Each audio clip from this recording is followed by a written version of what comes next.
Call me crazy, but that was a fourth down by Josh Allen. Come on, the referees are on the side of the Chiefs again. Anyways, 2 bets in the NHL, 1 in the NBA tonight. Let's get to it.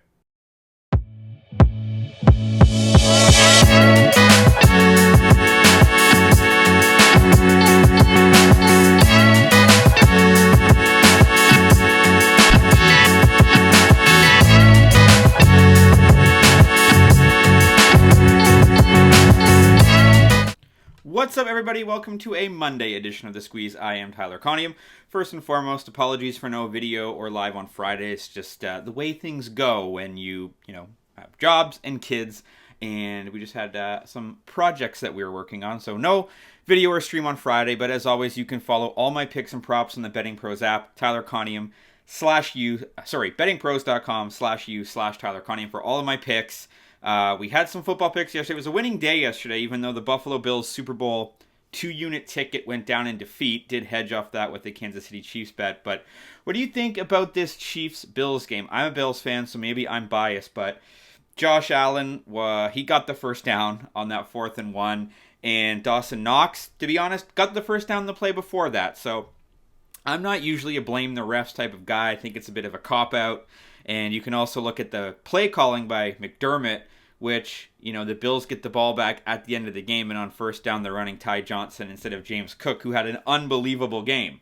So I don't think that the Bills get no fault, but, the NFL really, really looked like they wanted a Chiefs-Eagles Super Bowl there. So let me know in the comments if you're excited for Chiefs-Eagles in this Super Bowl, if it's meh, if it's not really the most exciting game that you're looking forward to. And also let me know in the comments who you think is going to win. I'll be rooting for the Eagles. It'd be nice to see Jalen Hurts and Saquon Barkley get one.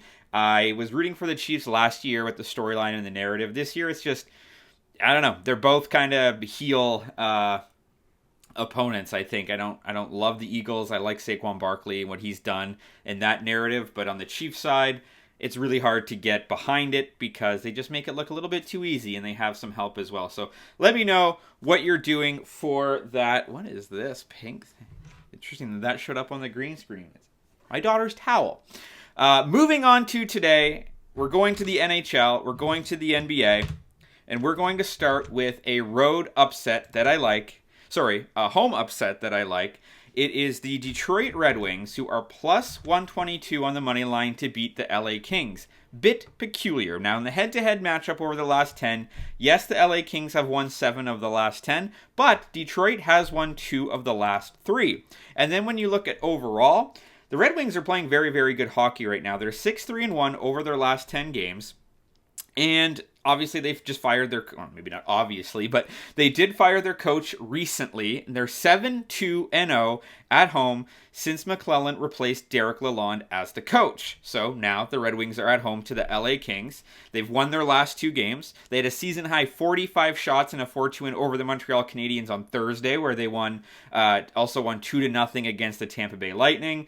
And I just think they're playing really, really good hockey. And then when you look at the LA Kings, not so much. So they're 5-4-1 over their last 10 games, but they're just coming off a 3-2 loss to Columbus. They did beat Florida, which was nice, but they lost 5-1 to Pittsburgh. They lost 4-2 to Seattle. They beat the Canucks. They lost 1-0 to Edmonton and 2-1 to Calgary. So they're not playing all that well. Detroit, as I mentioned, just beat Tampa, just beat Montreal. They did have a 3-game losing streak there, but that was all on the road. So this is Detroit's last home game before they're about to head on the road. They're about to do a Western Conference swing in Edmonton, Calgary, and Vancouver. So I think they're going to want to end this homestand on a good note against the Los Angeles Kings. And they're only 3 games behind them in the standings. So I know that they're the underdogs here, but you're getting plus 122 anytime. I don't care who it is. When you get plus money at home in the NHL or the NBA, I like to really dive into that and see if they have a chance at plus 122. Yeah, maybe the LA Kings might win this game, but if you do, you're winning 1.22 units on the Red Wings. So I like the way they've been playing since their new coach has taken over. I like the way they've been playing at home. They've been great. 14-11 at home this season. LA is 500 on the road. So give me the Detroit Red Wings for plus 122 on the money line. The other game that I like in the NHL, we're going to move to a favorite now. It's the St. Louis Blues. They're also at home. They're at home against the Vancouver Canucks. So Let's look at it. St. Louis is 8-2 in the last 10 games against Vancouver, including 3 straight. Now, 4 of those wins actually all came in overtime. But Vancouver's in a bit of a slide. They are not playing good hockey. They only have 3 wins in their last 10 games.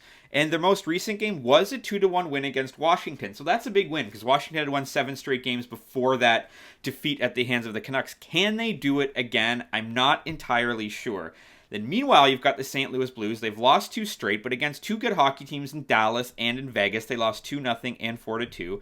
They're about to head out on a Western Conference road trip as well. They're going to Colorado and then they're going to Utah before they come back home to play the Edmonton Oilers. So I like teams on the last game of a homestand to put in a good performance. They know they're about to go on the road. They want to end it on a high note. So Quinn Hughes has been very good for the Vancouver Canucks, absolutely. But the Blues have been playing very, very well. And I think with their record, they're 23-23, as I mentioned. Recently, only 4 wins in their last 10 games, so they're on a bit of a slide. They need to end it on a high note. And the big thing I like is that the Vancouver Canucks, although they're playing well at home, they're just not playing well lately. So give me the St. Louis Blues at home on the money line. It's minus 118. It's a little bit juicy, but I'm going to roll with that there. Blues previously won these games 4-3 in December. And I think the Blues they're up for it. They need to make a run here, and this is the perfect time against the Vancouver Canucks. The last game on the calendar that I like, we move to the NBA. Now this, I will say, is an odds boost. I originally was going to take the Orlando Magic just on the money line. It's minus 105, it's minus 110, depending where you're looking at it. But then I went to BetMGM. They did have a 20% profit boost, so I put it at plus 2.5 to get the minus 117 odds. I don't like this really at plus 1.5. I would rather just take the money line. So if you don't have the odds boost, taking Orlando on the money line is probably the play. But when I'm getting them to lose by less than a 3-pointer, I did decide to play it a little bit safe. So the Orlando Magic, they're on a slide. But let's talk about this, right? So they're 3-7 over their last 10 games. They just beat the Detroit Pistons 121-113. Previous to that, they'd lost 5 straight basketball games. But the reason really is largely because of injuries. They finally have their preferred starting lineup back as they head into Miami on Monday night. On Saturday night, when they started Paolo Banchero, Franz Wagner, Jalen Suggs, Wendell Carter, and Kentavious Caldwell-Pope, they broke a 5-game losing streak, as I mentioned, against the Pistons. That was the first time since the first 2 weeks of the season in October that they were able to put out that starting 5. Suggs just returned after missing 10 games with an injury. Obviously, Banchero, who's been hurt, he leads the team with 24.5 points per game. He's also second in rebounds at 8.5, and he's averaging 5 assists as well. He's only played 13 of the team's first 47 games. And before that, losing streak there, Orlando's still above 500. They're 24-23 without their best player. They're a deep team. They're a good basketball team. Then on the flip side, you've got Miami, and who really knows what's going on with Miami? They've just put Khalil Ware into the starting lineup in the last 3 games, and he's played well. He's averaging 16-10 with 2 blocks. But what's going on with Jimmy Butler? Jimmy Butler's 35 years old now. He's already been suspended twice for conduct detrimental to the team. He's made it very public that he wants to be traded from Miami. Pat Riley said he's not going to do it just because. And Butler's just coming off his 2nd suspension, so he's expected to play tonight after that suspension. But is he going to play hard? If you watch the Netflix documentary, Jimmy Butler's basically said, if I don't feel 100%, I don't care. I'm not playing.